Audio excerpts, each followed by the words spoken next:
Olá, Brasil! Sejam muito bem-vindos a mais uma edição aqui do nosso Bem da Terra. Nossa semana, nosso início de semana, segunda-feira e bastante gelada, né, para várias partes do Brasil. Sejam muito bem-vindos também os amigos, aqueles que sempre nos acompanham através da tela da Band Internacional. É sempre um prazer compartilhar do dia com todos vocês, com muita notícia, informação, temas, convidados especiais. E é claro, né, gente, o entretenimento, os grandes, maiores talentos do Brasil e do mundo presentes aqui no nosso palco, no palco do Bem da Terra. Vem aqui comigo pra gente dar uma olhadinha no que temos de destaques para hoje. Hoje vamos falar sobre a comemoração, celebração do Dia do Padeiro. Pois é, celebrado no dia 8 de julho, né? Uma função aí tão importante. Eu, por exemplo, não fico sem o meu pãozinho aí de todos os dias, né? E tem muitas histórias, muitas curiosidades aí por trás desse dia aí tão importante. Vocês sabiam que os egípcios, por exemplo, né, já faziam os primeiros pãezinhos aí há 2.500 anos antes de Cristo? E tem outras curiosidades também para nós sabermos. Além disso, nesse fim de semana acontece aí o maior festival japonês de rua do mundo. Tem muitas novidades, tem muita gastronomia, tem muita história e cultura também. Falando em gastronomia, hoje tem uma deliciosa receita aí italiana aí de tiramisu, aquele doce bem conhecido, bem clássico também. Além disso, bem-estar e saúde, vamos dar dicas para vocês de como ter um envelhecimento aí muito mais saudável, né? E claro, tem a nossa atração musical, viu? Hoje, com ele, Lorenzo Fortes, para vocês. Vamos de música!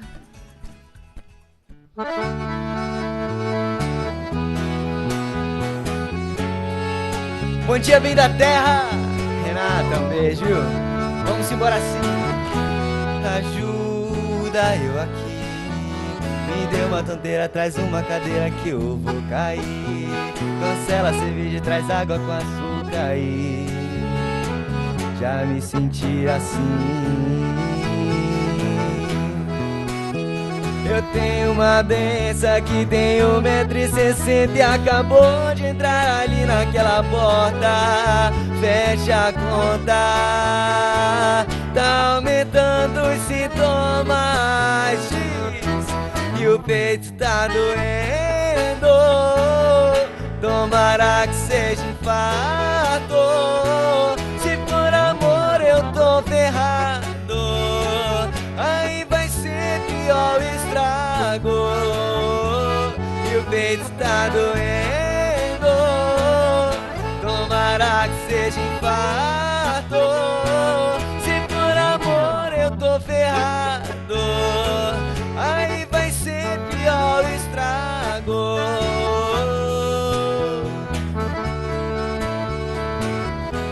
Eita, moda boa demais.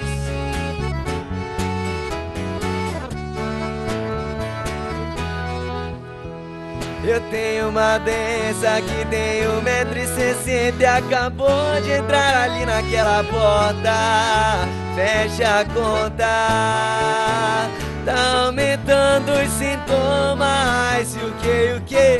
E o peito tá doendo. Tomara que seja infarto, se por amor eu tô ferrado, aí vai ser pior o estrago.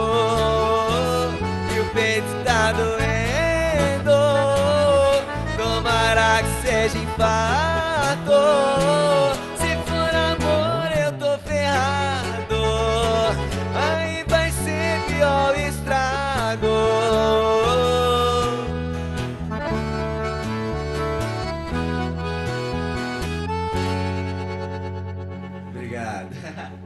Lorenzo Fortes hoje aqui com a gente, ele que participou de um importante reality musical. Daqui a pouquinho a gente conhece mais da trajetória desse menino, desse garoto, desse talento aí presente aqui no nosso programa. E é claro, né, vamos saber então como começa o tempo, o clima nesse início de semana aí para São Paulo e outras variadas regiões aí desse nosso Brasil. Começamos com a temperatura da capital paulista. Quem tá por aqui tá percebendo, viu? Que o frio chegou aí desde a semana passada, e entre quarta e quinta-feira houve essa mudança brusca aí na temperatura e permanece assim, viu, gente? Hoje aí para São Paulo amanheceu com 8 graus, temperatura aí bem baixa, máxima prevista para hoje não deve chegar aí nem tão perto dos 18, 19 graus, então temperatura muito baixa aí para essa região aqui, para a região sudeste, para São Paulo, capital paulista, e assim permanece ao longo de toda a semana. Para quem estava esperando esse inverno, esse frio, o frio chegou e vem bastante forte, bastante expressivo para várias regiões, inclusive aqui para São Paulo. Vamos para outras localidades com bastante interação, participação de nosso público. Lá em Francisco Alves, no Paraná, por lá amanheceu hoje com 3 graus, frio daqueles. Inclusive, né, a gente tem aí a notícia de algumas geadas em várias localidades, inclusive algumas plantações também. A gente tem acompanhado a geada aí e que a gente tem noticiado para vocês. Francisco Alves, hoje no Paraná, amanheceu com 3 graus, máxima prevista hoje para essa região paranaense. Não sobe também quase nada, 17 graus é a máxima, então, para essa região no sul do país. Vamos subir para o Nordeste, lá para Alcantil, na Paraíba, onde hoje por lá amanheceu com 20 graus e a máxima prevista para essa região também bem alta, na verdade, né? 29 graus, então nada de inverno por enquanto por lá, viu? Verão ainda dá as caras e aí a gente vê essa temperatura bem elevada nessa região nordeste do país. Agora a gente vai também para Rio Claro, interior paulista, onde hoje, assim como em São Paulo, em outras várias regiões aqui da partes do Sudeste, amanheceu hoje em Rio Claro, interior de São Paulo, com 5 graus e a máxima também bem amena, nada muito expressiva, 19 graus aí na foto, no registro, na imagem encaminhada pelo nosso telespectador Francisco Campeão. Faça como Francisco, tem uma foto bonita aí do céu da sua cidade, da previsão do tempo, pode mandar aqui pra gente que a gente faz questão de abrir aqui o nosso programa com a foto da sua cidade, da sua região. E agora é o seguinte, nós abrimos aqui o nosso programa falando sobre um tema bastante importante, que é a cara agora da manhã, né? E realmente é uma profissão que merece sim ser muito valorizada, muito bem celebrada, comemorada. Nós vamos falar sobre o Dia do Padeiro, gente, comemorado hoje, nessa segunda, dia 8 de julho.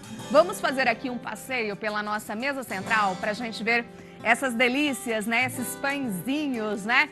Quem, gente, é difícil dispensar assim um pãozinho caseiro, gostoso, né? Isso não só de manhã. Para nós brasileiros e várias outras partes do mundo, a gente tem percebido que o pão se tornou assim um alimento bastante frequente, né? Não só no café da manhã, como entradas também, antes do almoço, presentes no jantar, nos intervalos. E olha, vamos falar que é realmente uma delícia, né? Agora, quais são as histórias e curiosidades também por trás aí do pãozinho e do Dia do Padeiro? A gente vai entender um pouco mais com o nosso primeiro convidado, que é o Gustavo Toledo. Gustavo, vem pra cá, bom dia. Bom dia. Tudo bem? Bom Tudo dia, bem. seja bem-vindo. Tudo jóia? Tudo bem. Bom, tô muito feliz porque hoje a gente vai trazer esse tema, esse assunto que é tão relevante, né? E faz toda a diferença. Realmente é uma profissão que merece a sua notoriedade, porque é milenar, né? Como eu disse logo lá no início do nosso programa, há 2.500 anos antes de Cristo, os egípcios já faziam lá os seus pães, já tinham todo esse jeito, né, de trabalhar com um pãozinho, né? E aí surge essa história, chega aqui no Brasil, vem dos europeus, tem os portugueses, né, que ficaram muito fortes na arte de fazer pão. Na França, deu essa questão do luxo ao pão, né? O que a gente pode falar de histórias e curiosidades sobre os pães? Nossa, né, começa pelo trigo, né, na verdade, assim, que a gente tem alguns historiadores que estão dizendo que, na verdade, não foi o homem que domesticou o trigo, que foi o trigo que domesticou o homem. Então, existe um movimento, né, de deixar de ser nômade para se estabelecer no lugar com uma cultura, e uma das primeiras culturas foi a cultura do trigo, né? E no trigo que vai resultar no nosso pão. Daí, como você estava dizendo, né, dos egípcios que começaram a assar o pão em fornos, porque antes tem registros de assar o pão, esse tipo de pão achatado, né, esse tipo de pão só em pedras, né, e os egípcios introduziram os fornos, né, e daí vai, né, porque daí a gente tem, daí vem o Império Romano, enfim, no Império Romano a gente tinha padarias comunitárias, né, na Idade Média isso aí se extingue e depois volta, né? E a gente vê esses resquícios ainda, né? Em algumas cidades da Europa, né? Algumas cidades pequenininhas, ainda é possível visitar os fornos comunitários, né? Sim, enfim, e ainda dá para tem lá. conhecer um pouquinho disso, né? E agora tem uma história muito interessante, né? Que diz respeito ao Dia do Padeiro, porque é instituído, né? 8 de Sim. julho, e ao Dia de Santa Isabel também, que Exatamente. foi, ela era da realeza lá de Portugal, Sim. na época, né? Conta essa história pra gente, essa curiosidade. É uma história interessante, né? Porque tem muito a ver com essa coisa da generosidade do pão, né? Então, diz a história que estava uma grande fome em Portugal e a rainha de Portugal, Dona Isabel, né? Ela gastou grande parte do tesouro real para importar, para trazer trigo de longe e fazer pão, e estava distribuindo o pão para o povo, né? E parece que ela tinha um avental, né? Uma coisa assim. E ela tava com os pães, né? Distribuindo os pães no avental mesmo, né? Segurando os pães, distribuindo. E ela ficou com medo, né? Porque ela fez uma coisa que não foi autorizada pelo rei, né? O Dom Dinis, se não me engano era o Dom Dinis. E o rei a surpreendeu distribuindo os pães para os pobres. E ela fez um gesto com medo da repreenda do rei, né, enfim, de levar uma bronca muito grande do rei. Ela fez um gesto de esconder os pães dentro do avental. E o rei perguntou o rei tinha visto aquilo, né, e perguntou: o que você traz aí, né? E ela, meio sem jeito, né, falou: trago rosas. E quando ela abriu o avental, não tinham mais pães, haviam rosas. Realmente, e o povo começou a gritar: milagre, milagre, milagre. E o rei caiu, caiu aos seus pés e beijou as mãos da rainha, em reconhecimento, né, aquilo tudo. Porque... E era um ato muito de generosidade, né? Sim. Porque é bíblico realmente, né? Repartir o pão, né? Sim. Hoje, realmente, o pão, ele tem toda essa questão que não é só a comida, né? Não é só o produto por si só, né? A questão de repartir, de compartilhar, né? Em termos históricos, culturais, Sim. na Bíblia também diz muito sobre isso, né? Sobre essa questão, assim, de generosidade ao próximo. Sim, e a gente tem, né, na própria liturgia, né, a gente tem o pão presente, né, no cristianismo a gente tem o pão presente. Tem no catolicismo romano a gente tem o pão ázimo, né, o pão sem fermento, né, e no catolicismo ortodoxo, né, a gente tem o pão fermentado, né. Maravilha. Então, o pão está presente. É milenar, né? É milenar. E aí, falando também da valorização do trigo, né? Como Sim. o trigo é uma cultura muito presente aqui no nosso país, enfim, movimenta bastante a nossa economia, o nosso agro também. E aí, estando realmente diretamente ligado ao pão, né? E o que eu tenho visto, muitas obras também, livros surgindo, mostrando essa identidade do pão, né? Do pão com fermentação natural. Isso é excelente. Esse é o caso. Tô amando porque é um estudo, é uma gastronomia que respeita, né, a maneira natural. E hoje muita gente vem fazendo isso, né, Gustavo? Sim, porque tem muita vantagem, na verdade, né? Assim, tem várias coisas que a gente pode dizer aí sobre essa questão da fermentação natural. Hoje já tem estudos dizendo, né? Eu vi recentemente da Universidade Federal de Santa Catarina, não lembro se era de Santa Catarina ou do Paraná, mas enfim, comprovando, né, a diferença nutricional que você tem do pão de fermentação natural para o pão com um fermento biológico comum, né, o fermento, esqueci o nome do bacilo, enfim, mas enfim, tem uma diferença grande para a saúde disso. né? Então aqui a gente tem um pão que vai ter uma curva glicêmica muito mais lenta, a gente tem um pão que vai ser muito mais digesto, a gente tem um pão que tem, por várias transformações, tem muito mais sais minerais. Então, Sim. isso em relação ao pão comum. Tá? E tanto é, né, tirando também aquela ideia, né, de muita gente agora vindo numa onda, não, mas não posso comer carboidrato, pão engorda. Aí eu fico pensando, né, eu vou lá, a gente vai viajar, vai pra Itália, vai pra França, vê aquele pessoal todo esbelto, Exatamente. magrinho e come pão, gente. Come no almoço, come na janta, come no café da manhã. Sim. E dá-lhe pão. Você fala, como que é, né? Então, realmente, acabou ficando que algo assim que precisa ser melhor explicado, né? Para não cair no senso comum e das pessoas não terem esse discernimento. Não é o pão que engorda?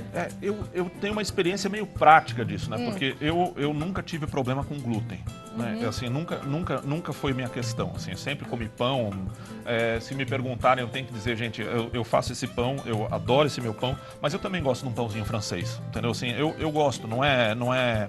E nunca tive problema com isso, né? Assim, nunca me deu... Então, eu não sou um bom exemplo, né, sobre intolerância a glúten, mas eu tenho clientes que, quando eu comecei a fazer pão de fermentação natural,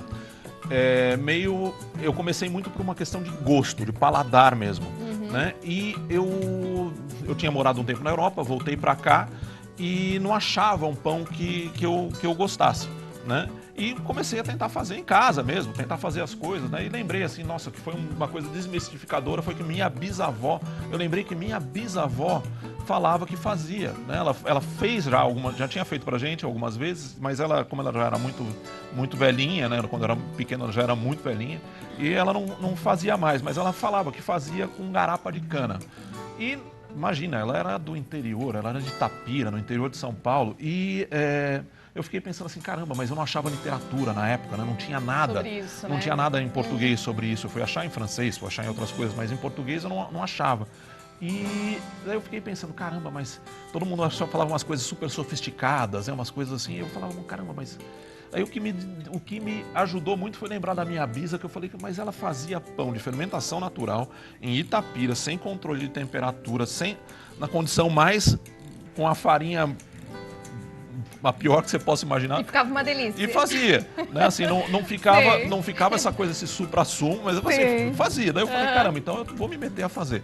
Né? Daí eu comecei a fazer e começou a dar certo, começou, né? Enfim... Comecei a me desenvolver nisso. Sim. E alguns clientes começaram na época eu distribuía pão por alguns empórios naturais, e alguns clientes começaram a me relatar, falaram, nossa, mas o teu pão eu como e não me sinto inchado. Né? Aquele pão que você come e você se sente bem leve, né? Não exatamente, pesa. Exatamente, eu não me sinto inchado. O teu pão, tem algumas pessoas que têm algum problema com glúten, não de alergia, tá? Alergia é outra coisa, mas alguma sensibilidade ao glúten, falavam, não, mas o teu pão eu como e não acontece nada. Daí eu fui pesquisar, fui tentar entender por que isso acontece. Né? E daí eu fui vendo, né, que no pão, realmente, assim, no pão de fermentação natural, é constante as pessoas relatarem isso, né, de que não tem tanto problema assim. É evidente, se a pessoa comer uma tonelada, talvez tenha algum problema. Excelente. Mas, né, comendo uma boa quantidade, de uma maneira adequada, tudo bem. E falando um pouquinho da farinha de trigo, né, das quais você utiliza, vi aqui tem umas italianas, é isso, sim, né? Me fala um pouquinho, então, do tipo de farinha, né, da especificidade aí que você usa para os seus pães. A gente... Aqui, né, eu tenho várias farinhas, né? Eu gosto de fazer meus blends, minhas misturas de farinha, e eu trabalho com a Letinco Stagione, né? Que tem uma farinha super bacana. E para mim uma coisa legal dela é que ela além de todos os processos, né, e tudo mais, é que ela é constante. Então você pega uma farinha, ela é sempre igual, ela é sempre aquilo. Então a gente tem uma padronização. Tem uma padronização muito bacana, né? E ele também fornece para o cliente, né, uma coisinha que está escrita aqui em letra miudinha, mas ele dá uma ficha técnica mais ou menos da farinha. Então você está vendo aqui, é uma farinha que é um W300 PL6. 06. Tá, isso. Né? Então isso é um indicador da característica da farinha para a gente estar utilizando, né? O W é o que mede a força da farinha. né? Ele é calculado através de um aparelho que a gente chama alveólogo de Chopin, alveólogo, alveolografo, já não lembro mais, de Chopin. E ele é um aparelho que mede a elasticidade e a resistência da massa. E quanto maior o W, é mais forte a farinha, que a gente fala, brinca disso, mas ela é mais forte. E, enfim, para pão, a gente precisa de uma farinha forte. E para fazer pão sem química, sem aditivo... natural mesmo, sem aditivo químico, sem melhorador de farinha, que aqui não tem nada de melhorador. E, aliás, esses aqui, depois a gente tem que dizer que isso aqui é tudo feito... Esses aqui não foram feitos em fornos para pão, foram feitos num forno doméstico, normal. De casa. De casa, né? E para pão a gente precisa de uma farinha boa, com bastante glúten, por incrível que pareça. As pessoas falam, não, o glúten é um vilão, né? Não, mas o glúten é uma proteína excepcional. E é o que vai dar toda essa... Que vai dar toda essa estrutura no pão. Essa estrutura e essa beleza, né? E gostosura também. Qual a especificidade aqui de cada pão? Qual a característica, né? Que você buscou cada um deles? Vamos começar por esse daqui. O que temos aqui? Aqui a gente tem um pão um pouquinho mais branco, né? Que que tem bem pouquinho de farinha integral. Aqui tem 10% de farinha integral. Tem uma farinha moída na pedra também da Le 5 Stagioni, e tem uma farinha de Manitoba, que é a farinha mais forte, é a farinha mais forte do mundo. Né? Essa aqui a gente falou já é uma farinha forte. Essa aqui é uma W300, já é forte. A de Manitoba é uma W440, então é muito forte. Né? E aí, tempo de forno, até para as pessoas fazerem, né? Tem alguma dica para o pão ficar assim, né? Gostoso, vistoso, saboroso também? Qual é a dica? Tem. Aqui, né, a gente fez a massa, homogeneizei os ingredientes. Trabalhei bem pouco a massa, na verdade, porque como é uma fermentação longa, eu não preciso sovar demais a massa. Eu homogeneizei, depois eu fiz o que a gente chama de 4 dobras, que é dobrar a massa como um envelope mesmo. Então eu dobro aqui, daí eu dobro uma outra aqui e vou fechando o envelope, né, na massa. Daí eu faço isso 4 vezes no intervalo de meia hora. E deixo minha massa descansar na geladeira durante... essa aqui ficou no total 12 horas na geladeira. Daí eu modelei e pus modelado numa cestinha parecida com essa aqui, né? Só que comprida nesse caso aqui. E deixei modelado dentro, fermentando na geladeira também por mais 24 horas. Só que você vê que o tempo de trabalho é mínimo, né? É um tempo, eu que estou fazendo muita coisa de home office, por exemplo, dá para fazer em casa tranquilo. Deixa o pão lá descansando e depois você bota para assar. Exatamente. Depois dessas 24 horas. E aqui, né, daí depois a gente assa o pão dentro de uma panela de ferro. Nossa, então, isso que estava me chamando a atenção. Eu falei, ué, e essa panela essa panela aqui, aí? né? Então, qual é a diferença de fazer dentro da panela? Porque em casa, né? Minha casa, gente, é uma casa normal, né? Na minha casa, eu trabalho com padaria, ok? Tem equipamento de padaria, tem forno que tem vapor, né? Na minha casa não tem, na minha casa tem um forninho normal. E quando eu quero fazer em casa, eu tenho que improvisar, né, uma temperatura constante, né, que fique elevada e constante, porque se a gente abre o forno, por exemplo, ele perde muita temperatura. Então a panela de ferro vai manter essa constância da temperatura. E quando eu fecho, eu retenho todo o vapor do próprio pão lá dentro. Né? Então eu não preciso ter uma injeção de vapor. O vapor já está do pão mesmo, já está aqui dentro. Maravilha. Daí vai dar essa casquinha aqui. Vai dar essa casquinha. Até depois que você cortasse para nós. E esse daqui, qual que é a diferença, né? Que eu vi que tem todo um trabalho artístico aqui nesse pão. O que temos nele? Aqui a gente já tem um pão um pouquinho mais rústico, né? Esse é um pão mais adocicado. Eu gosto de brincar um pouquinho com o mesmo tipo de ingrediente. Depois a gente distribui. Esse daqui. Ele é um pão um pouquinho mais adocicado, né? Ele é um pão feito com cerveja preta, centeio, farinha integral e também uma farinha bem forte. Né? Farinha branca bem forte, só que aqui de grãos integrais a gente já vê que tem mais ou menos 50% do pão de grão integral, né? E ele é mais adocicado, mesmo porque a cerveja preta que eu usei aqui para fazer, ela é uma cerveja um pouco mais doce. Também tem essa característica, né? E daí vai açúcar mascavo, enfim. E aqui eu agreguei um pouquinho na massa um pouquinho de uva passa, um pouquinho de gotinhas de chocolate, enfim, dá para brincar um pouquinho com a massa, né? Maravilha! E aqui nesse E que esse temos, aqui, Gustavo? aqui eu tenho um pão mais, como eu falei para vocês, eu gosto de brincar um pouquinho com a mesma base de ingrediente. Aqui, em vez de usar cerveja, eu usei a cevada maltada. Ah, sim. Eu moí, comprei numa casa de cervejeiro uma cevada maltada bem aromática, bem forte, moí essa cevada e adicionei na massa. E aqui vai um pouquinho de farinha integral, aqui vão 10% de farinha integral, 5% de centeio. Daí eu usei também um pouquinho só de farinha de Manitoba e a farinha moída na pedra. Aliás, né, esses sabores, né, aos pães têm sido algo também bastante trabalhado, né, por vários profissionais, vários padeiros. Isso realmente faz a diferença, é uma exigência do público. Hoje o pessoal quer também sabores diferentes, mesmo no tradicional pãozinho, né? Todo mundo busca isso, né? Assim, uma coisa um pouco... Não que o tradicional pãozinho não tenha seu espaço, tem seu espaço. Sim. Mas a gente acaba buscando, né, uma coisa diferente, algo com sabores diferentes, sabores inusitados, né? A gente acaba buscando isso, né? Eu tenho uma filha de 7 anos, por exemplo, que ela não come pão... Ela não come, ela simplesmente se recusa a comer pão francês, por exemplo, ela não curte comer.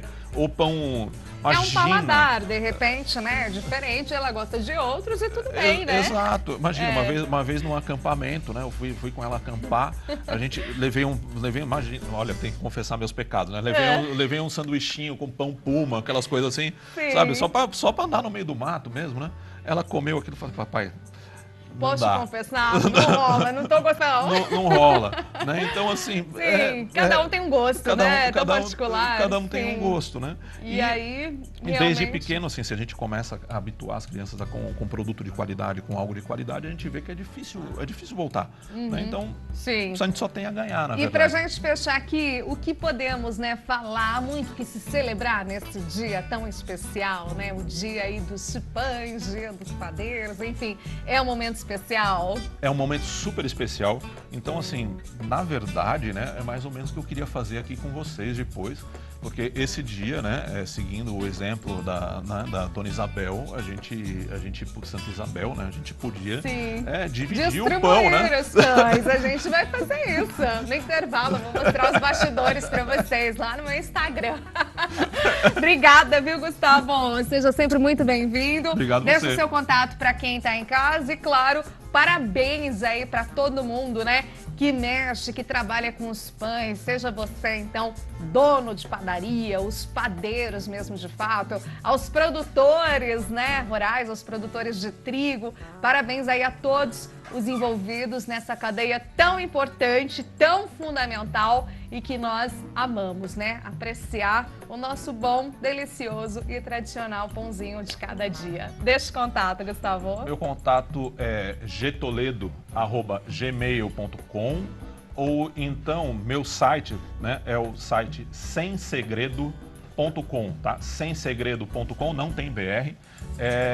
E lá a gente consegue conversar. Tá bom, okay? Então, muito obrigada, viu? Bem-vindo, continue aqui com a gente. Daqui a pouquinho a gente vai distribuir todos esses pãezinhos. E deixa eu apresentar aí pra vocês o nosso artista convidado do dia. Tô falando dele, tô falando de Lorenzo Fortes. Tudo bem, Lorenzo? Bom dia, bem-vindo. Tudo bem? Isso, bom dia, é um prazer enorme estar aqui. Gosta de um bom pãozinho também? Cara, adoro demais. Estou aqui com água na boca, só de ver. Daqui a pouco, então, vai ter distribuição dos pãezinhos. Deixa eu apresentar aqui a banda. Nós temos aqui na sanfona, acordeon ou gaita, enfim. Roberto, bom dia. Estamos aqui com o Roberto e ali o famoso sorriso ali, ó. Sorriso. Deu sorrisão. Isso aí, isso aí. Me fala, como é que foi pra você participar do The Voice, né? Você vem aí de um importante reality musical. Como é que foi isso, ganhar essa expressão, essa notoriedade? Foi uma virada de página importante aí pra sua carreira musical? Foi demais, uma virada assim, porque assim, foi uma experiência inesquecível, eu aprendi bastante coisa no decorrer do programa e assim, os amigos que eu fiz lá, todos assim, tudo que eu aprendi e com certeza assim, abriu muitas portas, né, depois que eu participei do programa, então eu só tenho a agradecer a Deus e a oportunidade de estar lá também, porque Assim, foi maravilhoso. E realmente te coloca num eixo assim bem profissional, traz essa coisa de dia a dia, de televisão, de bastidores, todo mundo que participa começa a entender um pouco melhor, né, do mercado. Então, para você também teve esse impacto, assim? Sim, com certeza. Até porque antes de eu participar do programa, eu ainda não tinha uma carreira, assim. Eu cantava mais participação, festa de família. Fazia algumas participações, eu cantei já no aniversário de Manaus, né, na minha cidade. Só que eu ainda não fazia shows, não tinha banda. E depois eu comecei a focar mais na minha carreira, né? A gente já fez alguns trabalhos autorais, já tô com 5 músicas gravadas, né? Tem no YouTube também, meu YouTube Lorenzo Fortes. Tem os clipes da música lá, então tornou-se mais profissional, sim, com certeza. Maravilha! Daqui a pouquinho a gente conversa mais. Vamos de som? Som, talento, sucesso claro. com Lorenzo Fortes. Agora. Isso é Lorenzo Fortes, música autoral, hein? O nome dela é Pisou na Bola, composição Lorenzo Fortes e Alisson Matos. Ela é mais ou menos assim, ó, espero que vocês gostem. Agora é cara a cara, olho no olho vai aprender. Vou te dar o troco, pisou na bola, vai se arrepender. Quando me ver com outra.